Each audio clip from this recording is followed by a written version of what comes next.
Good morning, sa mapagpalang umaga mga kapatid, ang aking pagbati sa inyo sa mga oras na ito.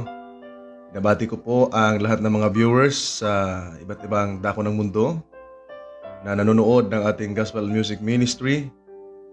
Aking dalangin na kayo'y pagpalain ng Panginoon samantalang kayo nanonood ng programang ito. Gospel Music Ministry, ngayon po araw ng Lunes, October 23, 2022. Ayan, napakabilis ng panahon. Ating pasalamatan ng ating Panginoong Diyos sa kanyang kabutihan sa bawat isa sa atin. Patuloy nating naranasan ang kanyang biyaya at ang kanyang pagpapala sa ating buhay. Especially mga kapatid, sa bagong buhay at kalakasan na patuloy nating nararanasan. Ganon kabuti ang Panginoon sa bawat isa sa atin. Kaya marapat lamang na sa ating pasalamatan mga kapatid. Kayo ba ay nagpasalamat na sa ating Panginoon sa araw na ito? Yung bang pagising natin sa umaga, na naranasan natin at taglay natin ang biyaya niya, ang biyaya ng buhay, ang biyaya ng kalakasan. Yung bang tayo ay pagmulat mo sa umaga, gising ka pa, o yung humihinga ka pa rather. Ay maraming nahon tao mga kapatid, hindi na nagising. Tayo nagising kaya ating pasalamatan ng ating Panginoon. At of course, charge lang natin saglit.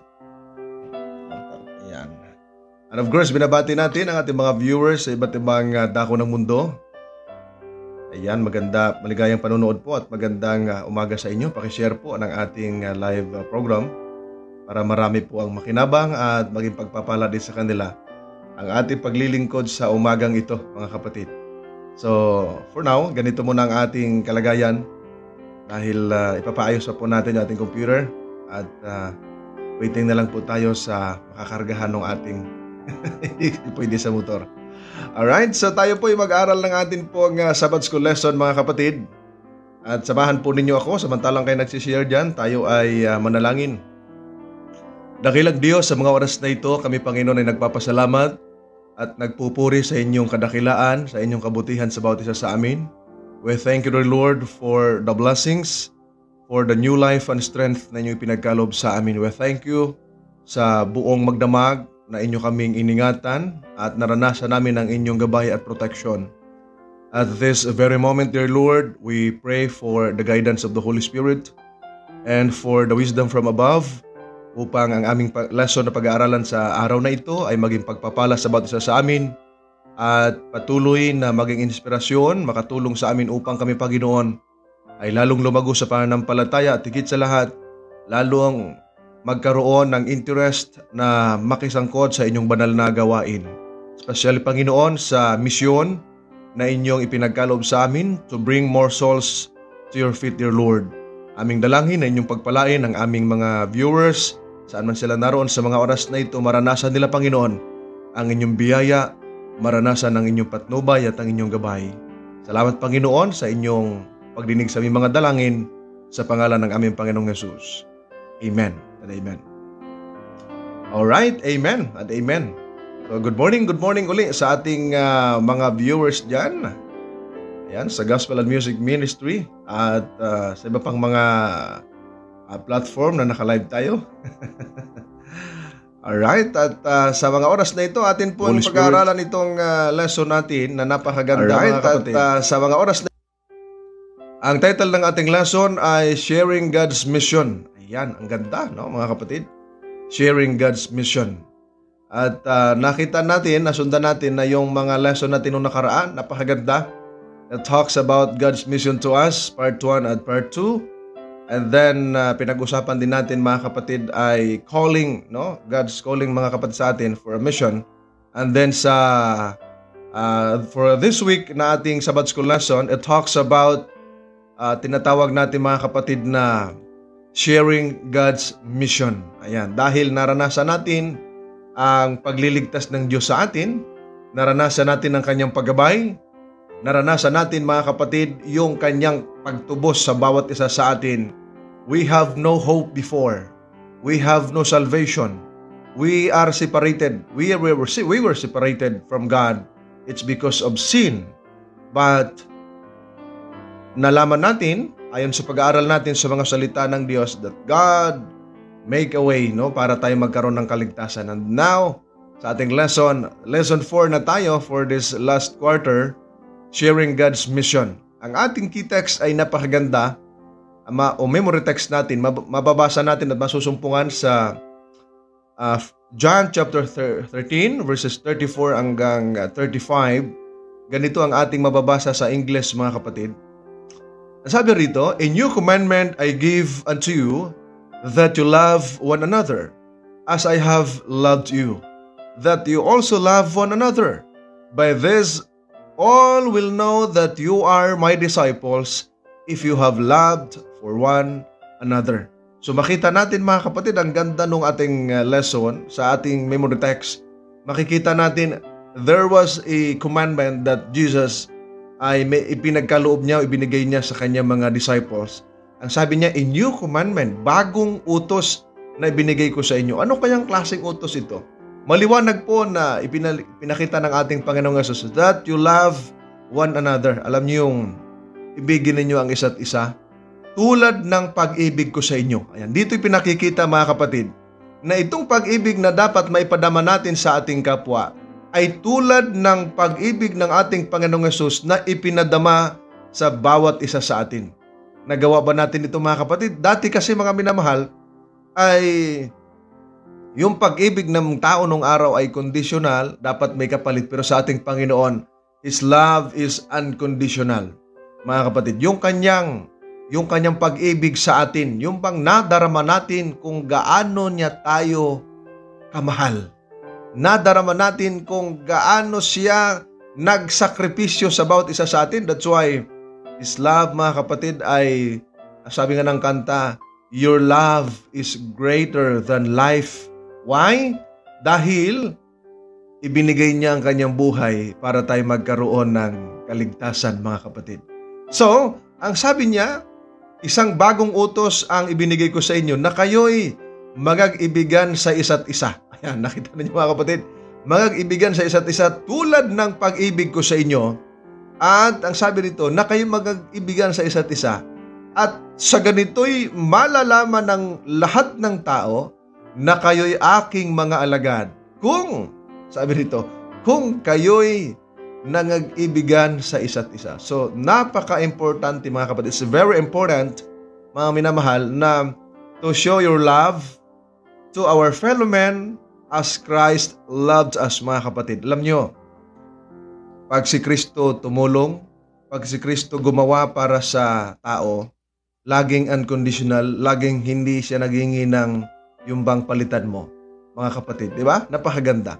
Sabi rito, sa ating introduction sa ating lesson, from the very start,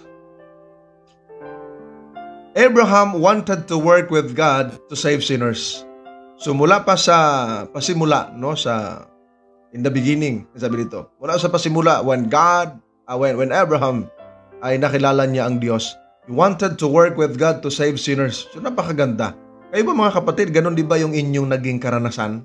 Yung inyong nagiging isipan na when you know and accept Jesus Christ, when you believe and accept Jesus Christ as your Lord and Savior, dumating din ba sa inyong isipan na gusto nyong maging kamanggagawa ng Diyos to save the sinners, to save the lost, to save, mga kapatid, to tell the good news of salvation to your neighbors, to your family, to your friends, to your relatives, to your workmates, classmates, etc. Dumating din ba sa isip ninyo na i-share ko din yung mission na ito, yung gospel ng Panginoon para maligtas din yung mga tao? Ganon din ba yung inyong karanasan? At ang sabi rito, we see this Bible truth in Genesis chapter 18. In this chapter, God warns Abraham that Sodom and Gomorrah will be destroyed. Ipinakita at sinabi ng Diyos kay Abraham na ang Sodom at Gomorrah ay kanyang wawasakin, kanyang sisirain. Why does God share this information with Abraham? Bakit kaya, mga kapatid, sinabi ng Diyos kay Abraham ito? Para ipaalam kung gaano kabagsik ang Diyos, ipaalam kung gaano ang Diyos makapangyarihan, kung gaano ang Diyos katapang, mga kapatid. Ganun ba? Sabi dito, the Bible tells us, before the Lord God does everything or anything, He tells His servants, the prophets, God's special messenger. Kung ating babasahin, mga kapatid, yung Amos chapter 3, lagay natin sa Wala pa na tayong screen. Basahin na lang natin mga kapatid. Sa aklat ng Amos, alright, chapter 3, ang sabi po rito mga kapatid, sa verse 7, tunay na ang Panginoong Diyos ay walang gagawin, kundi kanyang ipahahayag ang kanyang lihim sa kanyang mga lingkod na mga propeta. So before God gagawa noong kanyang to destroy doon sa Sodom at Gomorrah, kanyang ipinaalam sa kanyang lingkod, si Abraham mga kapatid. And this story about Sodom and Gomorrah, God's prophet is Abraham. So ang propeta ng Diyos sa time na yun, si Abraham. While Abraham rests during the hot part of day, he sees 3 travelers. Yan, yung tatlong manlalakbay. Mababasa natin yan mga kapatid sa Genesis chapter 18 onwards. And Abraham invites them to be his guest. Abraham thought his 3 guests were only tired travelers. Iniisip niya yung kanyang mga bisita, yung kanyang mga visitors o mga guests ay mga manlalakbay at napagod lamang. Kaya alam nyo, mayroon 3 bagay na makita natin na ginawa ni Abraham. Sabi rito mga kapatid ay Abraham did 3 things. He showed his guest hospitality. He showed love for sinners and he prayed. Alam nyo, ganoon din ba kayo pag may mga strangers, pag may mga guest na gusto makituloy sa inyo or makikain or etc. Pinapakita nyo rin ba yung pagiging hospitable mga kapatid? No, hospitality ang sabi rito. Ginawa ni Abraham yan doon sa 3 niyang bisita. At ang sabi rito mga kapatid, Abraham had no idea that among them was someone he could worship. Walang ideya si Abraham na isa doon sa 3 ay yung sinasamba niya, mga kapatid, yung sinasamba niya. Abraham's worship of this person was not a sin dahil lumuhod siya doon nagpatira pa siya. So makita natin, yung isa kasi doon ay ang ating Panginoong Jesus ayon sa pag-aaral ng mga scholars at sa pag-aaral natin ng Biblia. Abraham got involved in God's work. He prayed for the people in Sodom and Gomorrah. Ganon din ba kayo mga kapatid? Ganon din ba tayo? Na kasama sa ating gawain ay we pray for our country Philippines na sa dami ng naturingan ang bayang Pilipinas na isang Kristiyanong bansa. Pero so much krimen, no, happening every day mga kapatid, di ba? Ang daming mga krimen na nangyayari araw-araw. Pero naturingan ng ating bansa na Kristiyanong bansa. Pero bakit maraming krimen na nangyayari? Di ba? Dumating ba sa isipan ninyo na idalangin ang ating bansa mga kapatid? Di ba? Alam nyo, yung bansang Sodom at Gomorrah was destroyed by God. It's because of their sins. No, they did not repent mga kapatid sa kanilang kasalanan. Kung kaya, ang ginawa ni Abraham before pa man sirain ng Diyos ang Sodom at Gomorrah, he prayed for the people of Gomorrah and Sodom and Gomorrah. He asked God to save them. And saving people is not what God's work is about. What is? In Genesis 18, Abraham did 3 things. Nakita niya yung kanyang hospitality, he showed love for sinners, and he prayed for them. And we should do these things when do God's work too. Ayan. Sa bagay na ito, pwede rin natin gawin yung ginawa ni Abraham, yung kanyang pagiging hospitable, yung kanyang pag-ibig, yung bang maramdaman ng mga makasalanan kung gaano din pala sila kamahal ng Diyos and God wanted them to be saved. At ikaw ang pwedeng maging instrument na maligtas sila at makarating sa pagkakilala sa katotohanan. Pwede kang maging instrumento ng Diyos, mga kapatid. Halimbawa na lamang yung kapitbahay mo na lasinggero. Ayan. Yung kapitbahay mo mambabarik. Yung kapitbahay mong sumasamba sa rebulto. Yung kapitbahay mo na pasaway. Hindi pa niya lubusang naunawaan ng kaligtasan. And then, pinagpray mo siya. Ipinadama mo yung pagmamahal ni Kristo. Ipinadama mo kung gaano siya kamahal ng ating Panginoon. At sinabi mo sa Kanya, yung napagandang balita. Mga kapatid, tuwan-tuwa ang langit sa inyong gagawin mga bagay na ito, mga minamahal, no? And then, ang sabi rito, God's mission is to save humanity. Walang ibang layunin ang Diyos ay para iligtas ang tao. Iligtas mula sa kapahamakan, sa kasalanan. To achieve His purpose, para makamit ito mga kapatid, He has assigned each other o each of us a part in fulfilling that mission.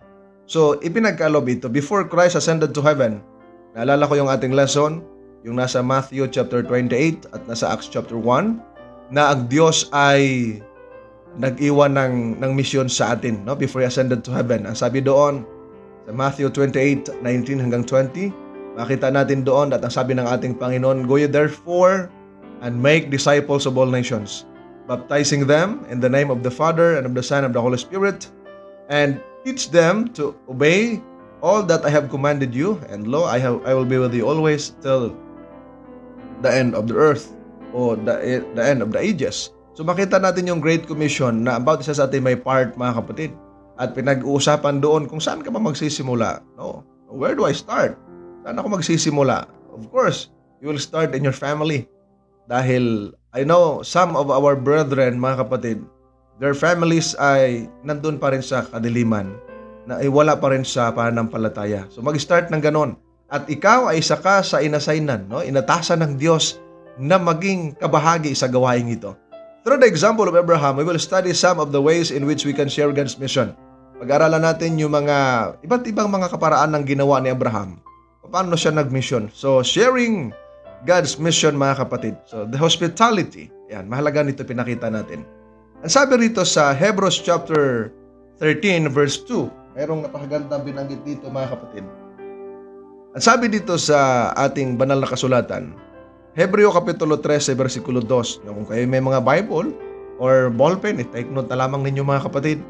At gawan talaga natin ng paraan. No? Hinintay lamang natin yung isang kapatid natin na may sasakyan para may karga natin yung ating computer, mapayos natin. At nang may pakita natin ang ating mga verses sa live. Sabi rito, huwag ninyong limutin, sa verse 1 muna. Sabi dito, mamalagi nawa ang pag-ibig sa mga kapatid. Pansin ninyo, ang pag-ibig ay mamalagi, mga minamahal. Huwag ninyong limutin ang pagpapakita ng pag-ibig sa mga taga-ibang lupa. Yan. Ano ang ipinaalala sa atin? Huwag anyang kalimutan na to show love or tinatawag nating hospitality, mga kapatid. Maganda ilagay natin, bubuksan ko po yung isa kong Bible. Alright? So, ang sabi dito, Hebreo. Okay? Huwag ninyong kalimutan ang magpatuloy ng mga dayuhan, sapagkat sa paggawa nito, ang iba ay nakapagpatuloy ng mga anghel nang hindi nila namamalayan. Nakita niyo, mga kapatid? Ang sabi dito sa Hebreo Kapitulo 13, versikulo 2, huwag ninyong kalimutang magpatuloy ng mga dayuhan. Of course, mag-ingat din kasi sa ating panahon ngayon, yung mga tao ngayon na mga dayuhan, yung iba doon mga magnanakaw, yung iba doon, no, naalala ko doon sa Davao na binalita na merong mag-ina na bata pa, merong nakituloy doon sa kanila, nakikain yata or anuman, ay dahil sa kabutihang loob nitong nanay, ay pinatuloy niya at pinakain. Ang problema, pinatay sila, dalawa. Tapos nagnakaw pa, nakakalungkod. Pero dito, mga kapatid, yung bang maayos naman ang trato, bantayan lang, ay huwag kalimutang magpatuloy ng dayuhan. Sapagkat sa paggawa nito, ang ibaan niya ay nakapagpatuloy na ng mga anghel na hindi nila namamalayan. Like Abraham, mga kapatid, na yung kanyang pinatuloy, may dalawang anghel at ang ating Panginoong Jesus. Ang sabi sa ating lesson, sitting in the shade of the door of his tent, Abraham saw 3 people pass by him. So mababasa natin yan doon sa Genesis. Immediately he ran towards them. Nung makita niya there were 3 men approaching to him. Nung makita niya, sinalubong niya kaagad, mga kapatid. No? He ran towards them. He did not wait for them to request his hospitality. Hindi na siya naghintay na makiusap yung tatlong bisita niya, if they intended to do so, but took the initiative and offered them what he had. Ang kagandahan sa ginawa ni Abraham, mga kapatid, talagang anumang mayroon siya ay in-offer niya doon sa kanyang mga bisita. Maganda basahin natin sa Tagalog. Sabi rito, At nagpakita ang Panginoon sa kanya sa mga punong insena ni Mamre habang siya'y nakaupo sa pintuan ng tulda ng kainitan ng araw. So talagang mainit. At itiningin ang kanyang mga mata at nagmalas at narito 3 lalaki ay nakatayo sa tabi niya. At pagkakita niya sa kanila ay tinakbo niya upang sila'y salubungin mula sa pintuan ng tolda at yumukod siya sa lupa. At nagsabi sa verse 3, Panginoon ko, kung ngayoy nakasumpong ako ng biyaya sa iyong paningin, ay ipinamamanhik ko sa iyo na huwag mong lagpasan ang iyong lingkod. Ituot mong dalhan ko kayo rito ng kaunting tubig. Kita niyo mga kapatid, kaunting tubig at maghugas kayo ng inyong mga paa at makapagpahinga kayo sa lilim ng kahoy. Nakita niyo yung ginawa ni Abraham mga kapatid. Nung dumating itong 3 visitors niya, ay inoferan niya kaagad ng he offered water. Of course, alam niyo sa mga Pinoy, madalas ganun pag may bisita, anong gusto niyo? Water? Drinks? Anong gusto niyo? 'Di ba? Dahil karamihan yan or karaniwang maranasan ng mga visitor ay uhaw, diba? Pagod, at naibsan yung pagod at uhaw pagka nakainom ka ng tubig. So yun kagad ang ginawa ni Abraham. At ang sabi ay, maghugas kayo ng inyong mga paa at kayo magpahinga dito sa lilim ng kahoy. Yan, yun ang kanyang sinabi. At magdadala ako ng isang subong tinapay at inyong palakasin ang inyong puso at pagkatapos ay magsisipag tuloy kayo, yamang kayo na parito sa inyong lingkod at nagsipagsabi, mangyari ang ayon sa iyong sinabi. Nung nag-offer siya ng water, nag-offer siya mga kapatid ng pagpahinga muna at ako'y maghahanda ng tinapay para sa inyo. Napakaganda mga kapatid. Hindi lang water yung kanyang piniprepare, kundi nag-prepare din siya ng tinapay para makakain yung kanyang mga bisita. Alam nyo yung mga tawag natin, yung mga culture natin, mga literature evangelist. Ayan, at ang sabi ay, pagka sila ay pupunta sa mga kapatiran, makikiinom ng tubig yan kaagad. Kahit na di pa yan nakakain. At ang itatanong niya, di ba ho masama sa tiyan na uminom na walang kain? At of course sabi, ay kain muna! Di ba mga kapatid? Naalala ko tuloy, yung aking, nung kami nag-aral pa sa college mga kapatid, kami yung mga working student. Mayroong isang kasama ako na working student na pumunta kami doon sa aming supervisor sa farm at tama-tama mga 11:45 na. Ang sabi ay, kumain na ba kayo? Yun ang tanong nung aming supervisor. Ang sagot ng aking kasama, malapit na po. Malapit na. Dahil titignan niyo yung kusina. Malapit na maluto. Malapit na. Ibig sabihin, hindi pa kumain mga kapatid. Si Abraham sa kanyang panahon, hindi lamang siya nag-offer ng tubig, ng pagpapahinga, nag-offer din siya ng pagkain. Alam nyo, tuwan-tuwa yung 3 bisita niya. Tayo mga kapatid, nakapag-offer ba tayo ng ganon? Baka sabihin natin, ang tagal ba nito umalis? Di ba? Minsan ganon ang iniisip natin At sabi rito, at si Abraham ay nagmamadaling napasatulda ni Sarah at sinabi, maghanda ka na agad ng 3 takal ng mainam na harina, iyong tapayin at gawin mong mga muntin tinapay. Kita niyo mga kapatid, talagang ginawa ka agad. At tumakbo si Abraham sa bakahan at nagdala ng isang bata at mabuting guya at ibinigay sa alipin at sinagmadali upang lutuin. Talagang nilutuan pa ng baka mga kapatid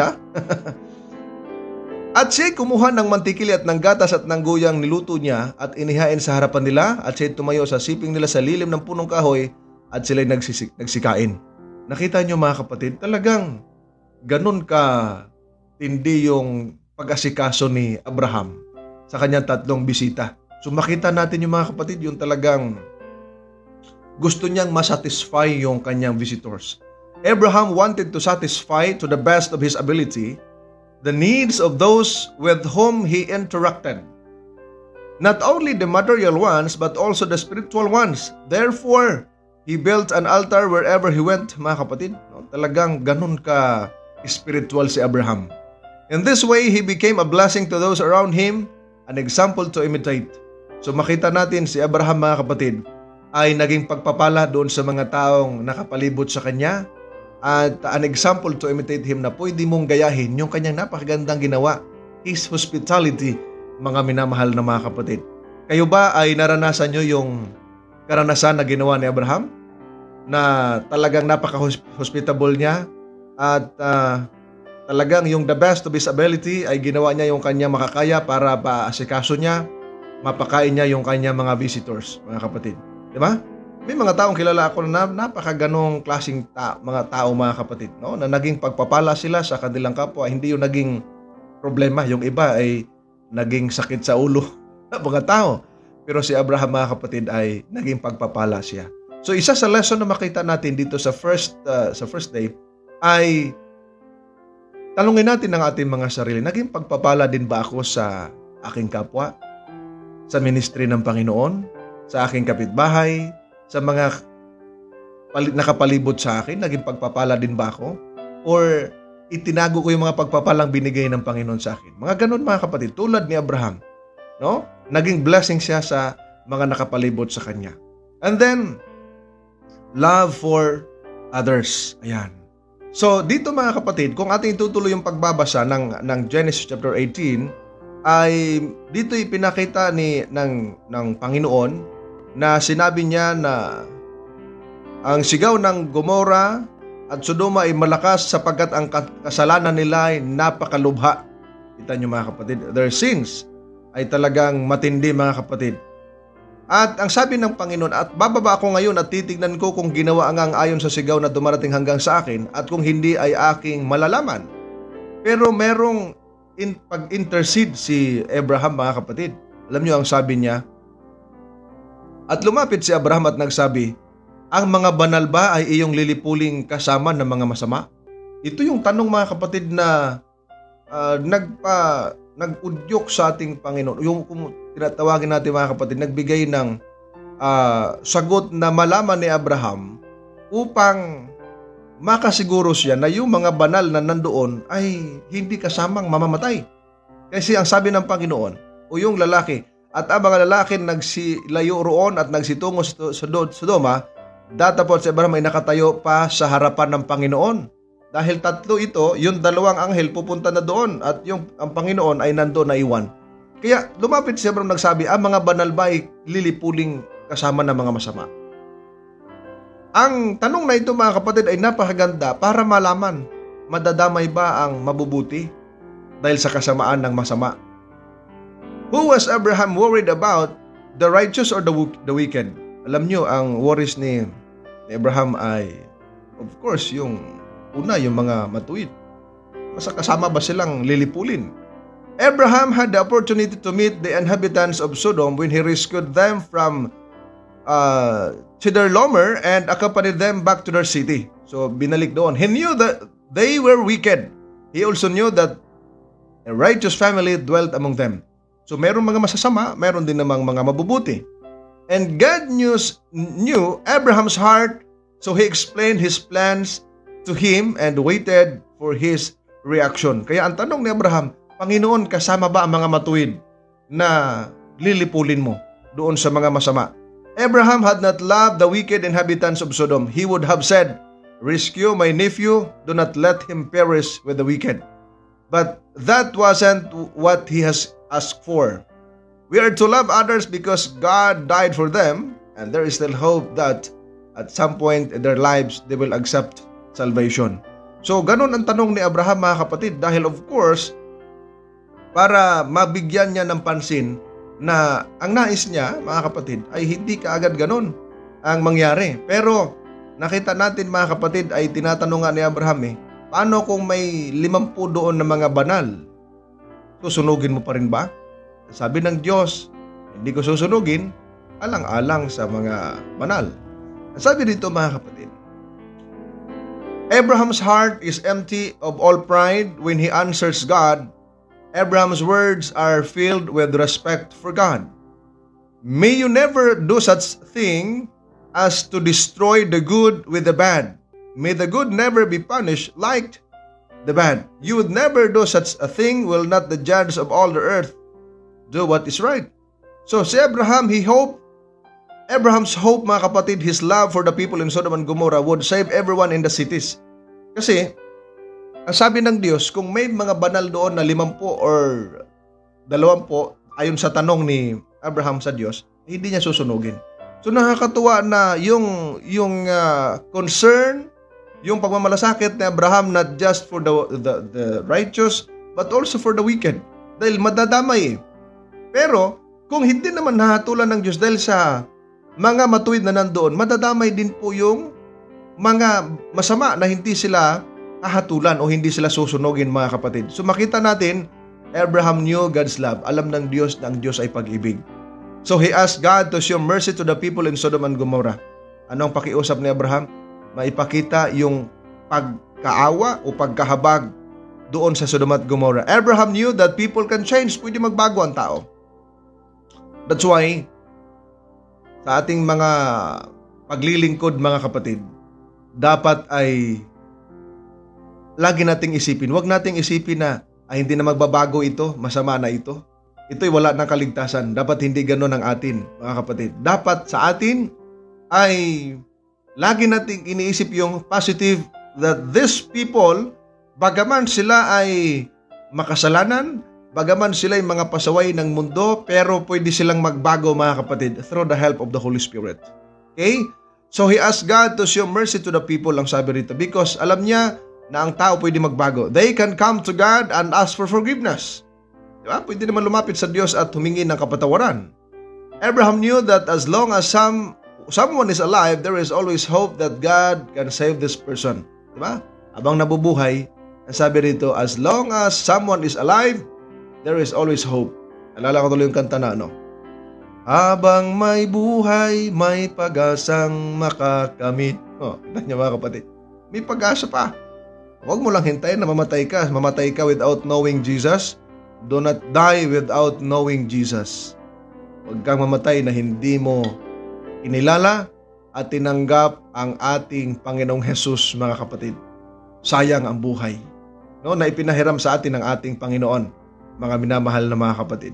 So, ang sabi rito, mga kapatid, we are to love others because God died for them. And there is still hope that at some point in their lives, they will accept salvation. Kaya habang mga buhay pa sila, huwag nyo silang tantanan, your family, your friends, your relatives, habang buhay pa sila, huwag nyo tantanan, ipanalangin. Gumawa kayo ng mga prayer book nyo, isulat nyo doon yung mga dapat nyo ipanalangin araw-araw. Halimbawa ay 10 tao na pinakamalapit sa iyo, ipag-pray mo na madala mo sila sa Panginoon. Lagyan mo ng goal para makita natin na talagang ang Diyos at madarama ninyo ang Diyos talaga ay tumatawag sa mga makasalanan, mga kapatid. And then, the intercessory prayer. Ang ganda nito, mga kapatid. Ang sabi doon sa James 5:16, confess your trespasses to one another and pray for one another that you may be healed. The effective fervent prayer of a righteous man avails much. Sabi rito, confess your sins or your trespasses to one another and pray for one another. Kaya mahalaga yung nagdadalanginan sa isa't isa, mga kapatid. Mahalaga yung pinag-pray natin ang bawat isa. That's why we have prayer meeting. We have this program, mga kapatid, na may dalangin natin ang bawat isa. Okay? Para gumaling ang bawat isa. And ang dalangin ng matuwid ay effective, ang sabi rito, mga kapatid. Upon hearing the sentence on Sodom and the surrounding cities, Abraham interceded with God on behalf of its unworthy inhabitants. Bakit po sinabi? Sapagkat ang sabi rito, mga kapatid, sabi ni Abraham, Panginoon, ang mga banal ba'y lilipuling kasama ng mga masama? Ang sabi sa verse 24, kung sakaling may 50 banal sa loob ng bayan, in case lang, sabi ni Abraham sa Diyos, lilipulin mo ba at di mo patatawarin ang dako ngayon? Alang-alang sa 50 banal na nasa loob na yon? Ganda ng tanong. Ang ganda ng pakiusap ni Abraham.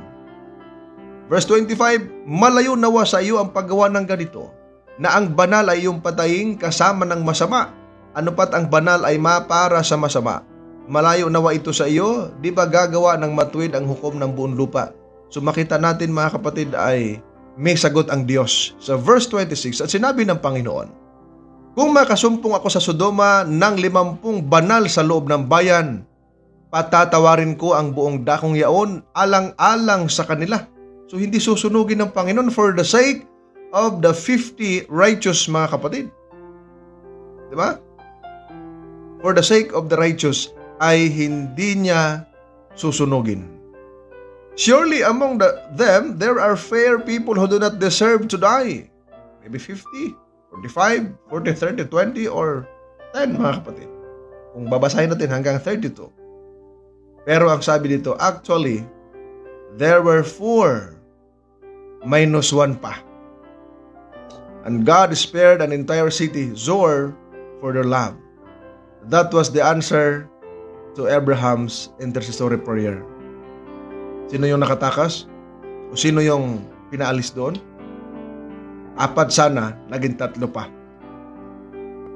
What happened? Ang nangyari, mga kapatid, ang sabi dito, si Lot, yung kanyang 2 anak, at yung kanyang misis. Bakit naging minus 1? Ang instruction, huwag lilingon. Dire-diretso lang. Pero matigas ang ulo ng kanyang asawa. Lumingon. 4 sana, naging 3 pa. Okay? We must intercede for those with whom we are in contact. Not only for the physical needs, but also for their conversion. Mga kapatid, napakahalaga pala yung intercessory prayer. Maipanalangin mo sila. Okay? Maipanalangin mo sila. Sabi ko nung isang kapatid natin, no, masaya kung ang buong pamilya ay magkakasamang naglilingkod sa Panginoon. Ang sabi noong kapatid natin, lagi ko po silang idinadalangin, Pastor, yung aking husband at yung aking 2 mga anak na makasama ko sa pananampalataya. Maganda yung mga kapatid, intercessory prayer. Not only for their physical needs, but also for their conversion. Na may the Lord o may the Holy Spirit touches their heart. Mga kapatid, na maunawaan nila yung kahalagahan, mga kapatid, na maglingkod sa ating Panginoon before it's too late. Kaya pag mayroon tayong viewer ngayon, o mga viewers na hindi pa nakapagdesisyong ipasakop ang kanilang buhay sa ating Panginoon, mga kapatid, it's time for you to accept the Lord Jesus Christ before it's too late. Bago pa man mahuli ang lahat, bago pa man mawalan ng hininga ang bawat isa, tanggapin ang ating Panginoong Yesus bilang Lord and Savior of our lives, mga kapatid. Napakahalaga. Ang mamatay na hindi kilala ang Panginoon ay sayang. Ang sabi ng kanta ni Ate Dan, walang kabuluhan. Ang mga bagay na yung pinaghirapan dito sa lupa, no? Kung hindi mo man lang kilala si Kristo, mga kapatid. So the mission result, dito tayo, mga kapatid. The mission result, accept individual decisions. So, tanggapin natin ano yung decision ng individual, mga kapatid, di ba? So, dito ay makikita natin ang sabi rito, far be it from you to do such a thing as this, to slay the righteous with the wicked, so that the righteous should be as the wicked. Far be it from you. Shall not the judge of all the earth do right? Makita natin yung comparison, mga kapatid. Notice the similarities between Lot's behavior and Abraham. Abraham, si Lot. Si Abraham ay tito ni Lot. Si Lot ay pamangkin ni Abraham. Ayan. Si Abraham sitting at the door, doon sa kanyang tent. 18 verse 1. Si Lot naman, sitting at the door of his house, doon sa Sodom at Gomorrah. Si Abraham, he received the angels. At of course, ang Panginoon, yun, kasi 3 sila. Pagdating sa 19, Lot received the angels. Pareho sila ng behavior ni Abraham, ng tito niya. And then, Abraham invited the 3 visitors of him to eat. Pinainom niya, pinakain niya sa 18 verse 5. At nung dumating yung 2 anghel doon sa bahay ni Lot, he invited them also to eat.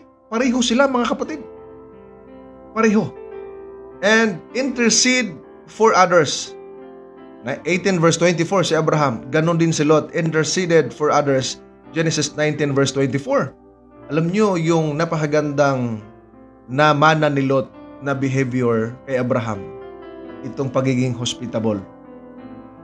Hospitable, yung kanyang pag-ibig, yung kanyang intercessory prayer na ginawa niya para doon sa mga tao, mga kapatid ko. Maganda. Alam nyo, isa sa pinakamagandang pamana, mga kapatid, sa inyong mga mahal sa buhay ay iyong pananampalataya. Remember this, mga kapatid. One of the most precious na ipamamana ninyo sa inyong mga anak ay ang pananampalataya at tamang paglilingkod sa ating Panginoong Hesus, mga kapatid. Okay? Yan ang pinaka-the best na pamana. Sabi nga nung isang kapatid, anak, wala akong ibang may pamamana sa iyo, walang material thing. Pero itong pananampalataya natin sa Panginoon ipamamana ko sa iyo, huwag kang bibitaw, huwag kang tatalikod hanggang sa dumating ang ating mahal na Panginoong Hesus. Kita niyo, mga kapatid. The best, yun ang namana ni Lot sa kanyang tito ni sa Abraham. Ano yung may pamamana sa inyong mga anak? No? Yung pagiging masama, yung pagiging makasalanan, or may pamamana yung napakagandang pananampalataya, napakagandang pag-uugali, at yung behavior na tulad nila Abraham at ni Lot, mga kapatid. Di ba? Accept individual decisions, tuloy natin.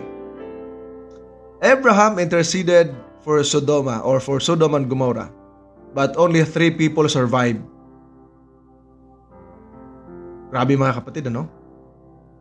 Sa panalangin at pamamagitan ni Abraham, meron lamang 3 nakasurvive. Alam nyo, tinatanong ko yan sa mga care group ko.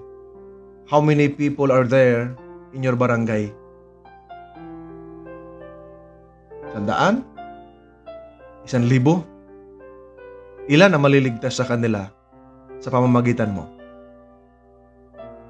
Diba? What is your part in saving people? Abraham interceded for Sodom, but only 3 people were survived. Lot interceded for her sons, daughters, and sons-in-law, but only 2 daughters survived. Was the intercession of these righteous men a failure? No. God will not save anyone against their own will. Salvation depends on each person's choice. Ang kaligtasan nakadepende kung tatanggapin mo ang Panginoong Hesus o hindi. Our Lord Jesus Christ is waiting. It's about isa to come to Him. Pero kapag hindi mo tinanggap ang Panginoong Hesus, ang kanyang sakripisyo, mga kapatid, yung kaligtasang ini-offer niya ay hindi mapapasa iyo kung hindi ka magbabago. Kung hindi ka lalapit sa Kanya, kung hindi mo isuko ang iyong buhay sa iyo, mga minamahal na mga kapatid. Okay? Kung hindi mo isuko ang iyong buhay sa Kanya. Kaya napakahalaga, mga giliw ko, mga kapatid, na ikaw ay isa sa mga instrument ng Panginoon na maipahayag mo ang magandang pabalita sa mga tao. It's up to them. It depends on them, mga kapatid, if they choose to serve the Lord or i-reject nila yung panawagan ng ating Panginoon. Ang isa sa malagang bagay, ginawa mo ang iyong part. Tulad ng part ni Abraham at ni Lot. Gawin mo ang part mo bilang lingkod ng Panginoon to tell them about Jesus, tell them about the good news of salvation, tell them that Christ is coming very soon. Kailangan nilang magsisi. Kailangan nilang magbagong buhay. Kailangan nilang lumapit sa ating Panginoon. Kailangan nilang tanggapin ang ating Panginoong Hesus before it's too late, mga kapatid. Bago pa mahuli ang lahat, kailangan nila yon, mga minamahal na mga kapatid. Kailangan nila, para sila, mga minamahal na mga kapatid ko, ay magkaroon din ng pagbabago, magkaroon ng pag-asa, at higit sa lahat, magkaroon ng kaligtasan. Naging failure ba sila? Hindi. Dahil nasa tao ang desisyon. Hindi pinipilit ang kaligtasan. Doon lamang sa tumatanggap. However, intercessory prayer offers opportunities for change that would not otherwise be offered. Mga kapatid, di ba? Kaya napakahalaga nun eh. Gawin mo lang ang iyong makakaya, ang nararapat para sa ikaliligtas ng bawat isa. And then, submit to the divine will.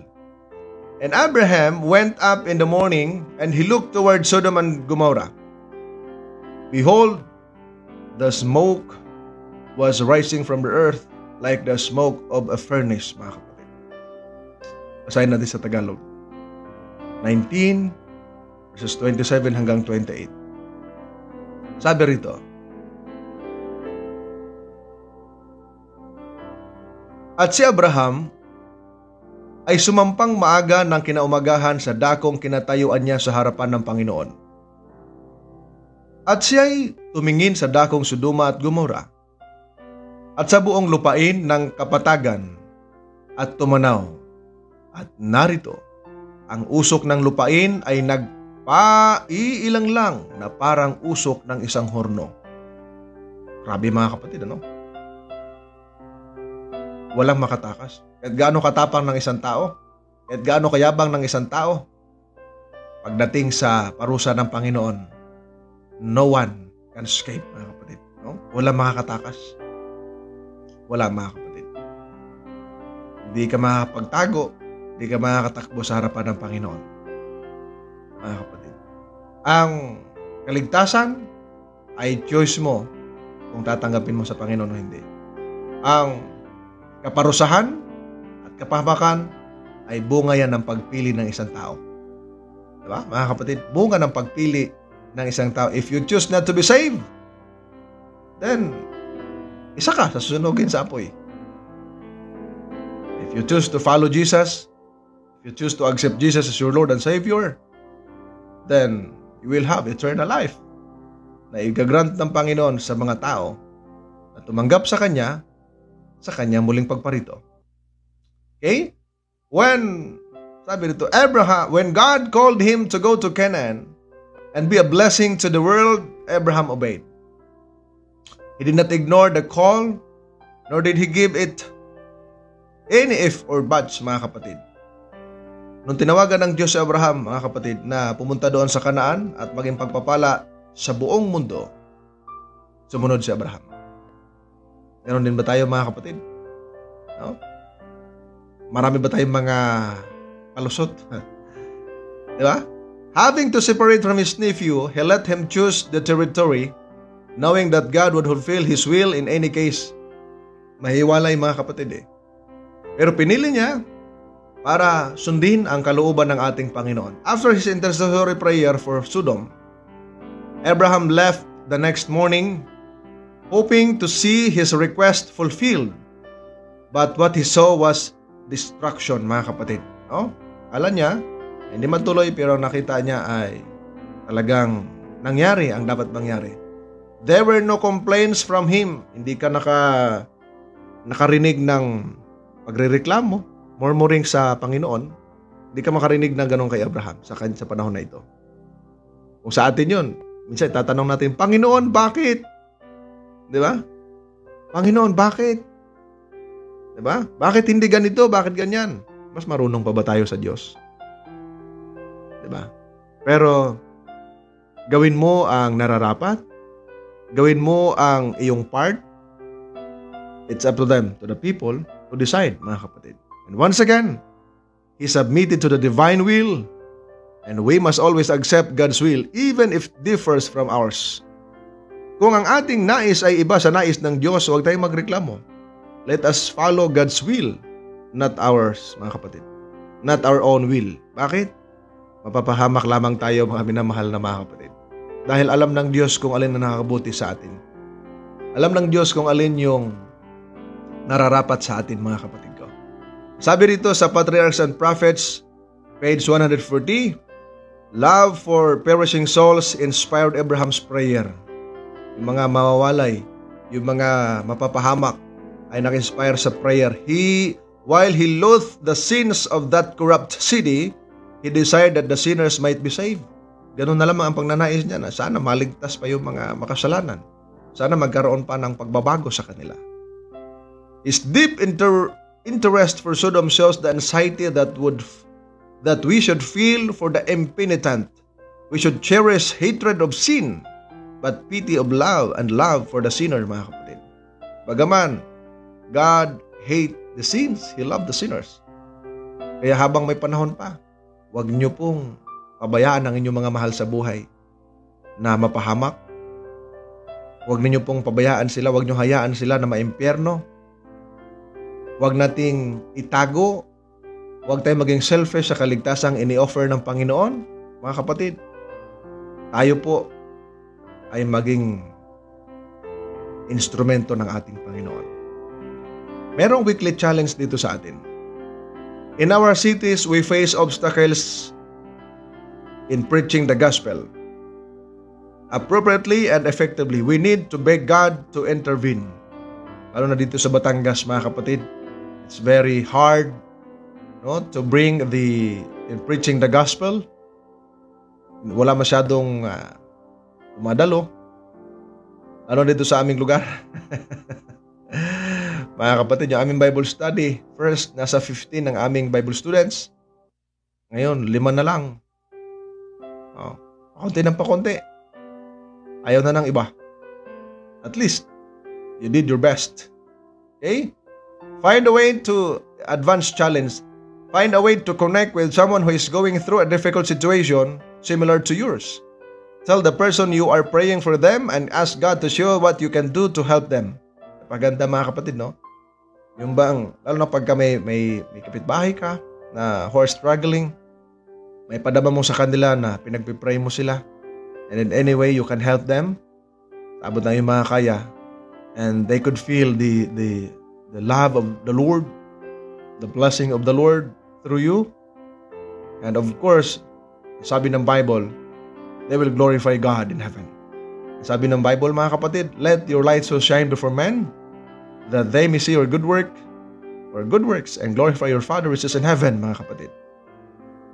Matthew chapter 5 verse 16. Kaya mga minamahal na mga kapatid, this is a challenge for us.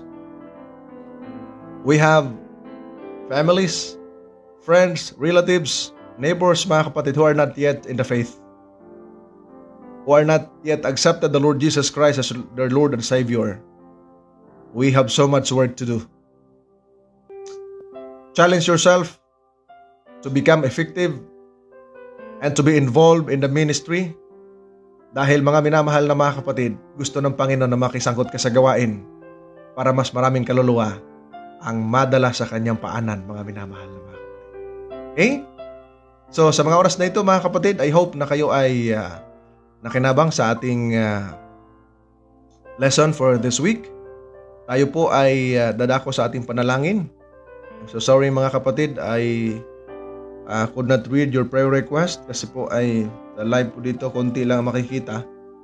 Hindi ko mabasa ang lahat, mga minamahal. Pero I will pray sa bawat isa sa atin, no, ng kabuuan, mga kapatid. Tayo po'y manalangin.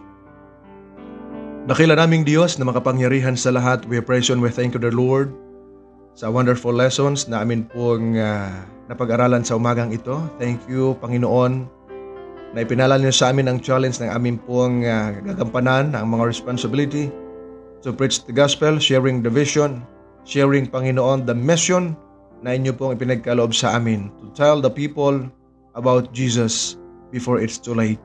Panginoon, may mga mahihina ang kalooban. Palakasin niyo nawa, Panginoon, maranasan ang inyong patnubay, ang inyong paggabay sa bawat isa sa amin upang magkaroon kami ng eagerness to share the message of salvation sa mga taong nasa palibot namin upang sila, Panginoon, magkaroon din ng pag-asa, magkaroon din po ng kaligtasan. Gamitin niyo nawa, Panginoon, ang bawat isa sa amin na maging instrumento ng paghahayag ng mabuting balita ng kaligtasan. I pray, the Lord, in a special way, inyo namang pagpalain ang lahat ng mga viewers sa mga oras na ito, including their families, Panginoon, maranasan ang inyong presence, ang inyong blessings, ang inyong guidance, Panginoon, at ang inyong love. Maranasan, Panginoon, ang inyong pakikisama. Pagpalain din po ang lahat ng mga supporters sa programang ito. You continue to bless them, dear Lord, and sa kanilang financial, sa kanilang health, sa kanilang faith. Pagpalain din, Panginoon, ang lahat ng mga sharers, lahat ng mga viewers sa mga oras na ito, ganoon din sa mga magre-replay. Maranasan, Panginoon, ang inyong panguna. Pagpalain din po, dakilang Diyos, ang mga may karamdaman, ang mga humingi ng prayer request, Panginoon, bagaman hindi namin nababasa, alam namin, Panginoon, na inyong nababatid ang kanilang mga kahilingan.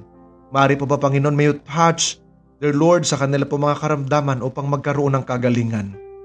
Dakilang Diyos, alalahanin po ninyo ang aming mga pagsusumamo. Alalahanin po ninyo, Panginoon, ang aming mga pagtawag sa inyo, ang aming mga paglilingkod. Maranasan namin, Panginoon, ang inyong gabay. Dakilang Diyos, sa bumaghapon na ito, inihiling namin na ang inyong patnubay at gabay ay maranasan namin, Panginoon. Salamat po sa inyong walang sawang pagmamahal sa amin, sa inyong walang sawang paggabay sa amin, sa inyong walang sawang pagkaloob ng aming mga pangailangan, at sa pagtugon at pagdinig sa aming mga dalangin, sapagkat ang lahat ng ito ay aming hinihiling sa pangalan lamang ng aming mahal na Panginoong Hesus. Amen at amen. Mga minamahal namin na mga kapatid, kami po ay nagpapasalamat sa inyong laging pagsubaybay sa ating programa.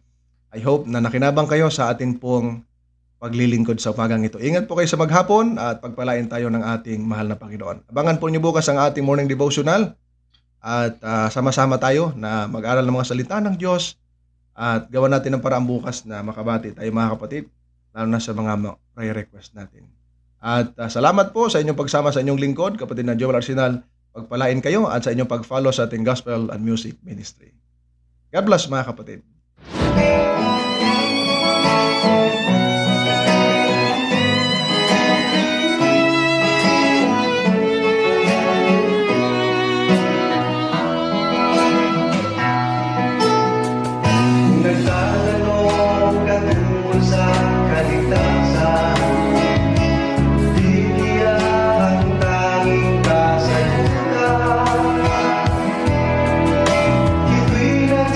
Saysay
muli.